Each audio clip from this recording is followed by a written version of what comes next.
আজ এমন একটি দেশের কথা বলবো যেখানে 12% জনগণ মুসলিম হলেও সেখানে বোরখা পরা নিষিদ্ধ। আর এই দেশে বিয়ে করার জন্য বাজারেই কিনতে পাওয়া যায় বউ। আজকের ভিডিওটিতে বালগেরিয়া সম্পর্কে এরকমই কিছু অজানা তথ্য থাকবে, তাই ভিডিওটি সম্পূর্ণ দেখুন। ইউরোপের ছোট্ট একটি দেশ বালগেরিয়ার জনসংখ্যা মাত্র 70 লক্ষ, যাদের মধ্যে 15 লক্ষই বসবাস করে রাজধানী সোফিয়াতে। আপনি যদি অর্থশালী ব্যক্তি হন তাহলে বালগেরিয়ার বাজার থেকে কিনে আনতে পারবেন নিজের জন্য সুন্দরী বউ, কারণ এখানে বছরে 3 থেকে 4 বার বসে ব্রাইড মার্কেট।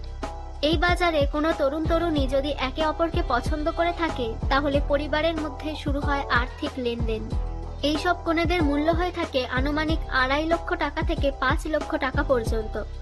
বালগেরিয়াতে 12% মুসলিম থাকলেও জনসমক্ষে বোরখা পরা নিষিদ্ধ।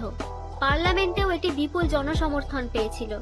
বালগেরিয়ার লোকেরা চিকিৎসকের কাছে গেলে বিভিন্ন ফলমূল, ওয়াইন, বিয়ার এইসব নিয়ে যায়, কারণ তারা মনে করে চিকিৎসকেরা খুব সম্মানীয় ব্যক্তি, তাই তাদের আপ্যায়ন করা প্রয়োজন।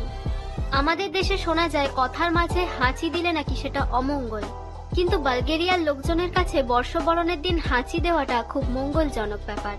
দেশটির সানি বিচে প্রচুর ভিড় জমে প্রতিদিন, মূলত বিদেশি পর্যটকরা এখানে ভিড় জমায়।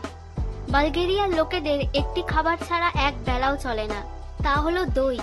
তারা ব্রেকফাস্ট, লাঞ্চ, ডিনার সব সময় দই খেয়ে থাকে। এমনকি বালগেরিয়াতে রয়েছে একটি দইয়ের মিউজিয়াম, যা পৃথিবীর এক এবং একমাত্র। বালগেরিয়ার একটি উৎসব হলো তারা একে অপরকে সাদা এবং লাল চুড়ি দেয়, এরপর তারা এটা 1 মাস পরে থাকে। 1 মাস পরে এই চুড়িগুলোকে গাছে বেঁধে তারা বসন্ত উৎসব উদযাপন করে। রাজধানী সোফিয়াতে রয়েছে সেন্ট সোফিয়ার একটি মূর্তি, গ্রিক পুরাণে যিনি জ্ঞানের দেবী।